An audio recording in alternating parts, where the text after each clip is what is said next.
I personally think the macro, especially on the inflation side, has also been very positive. Let's get into the macro picture. What are some of the external influences?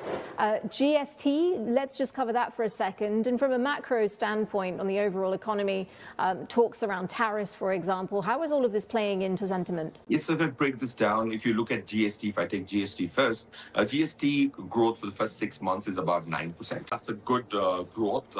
Now comes the GST cuts, which will show up in the next 2, 3, 4 months, both in the terms of the domestic demand going up and the GST collections falling marginally over the short term. So I personally think the macro, especially on the inflation side, has also been very positive. That implies that there's further significant headroom for an Indian central bank vis-a-vis the Fed to reduce interest rates. So I think so the whole yield curve bit, the inflation bit, GST, the tax collection, non-tax revenues, the fiscal prudence, all this put together creates a good domestic macro environment. But the global macro environment has been bad. In that environment, if India has been able to sustain 3-4% lower than its historical levels of last year in September, I think it's commendable.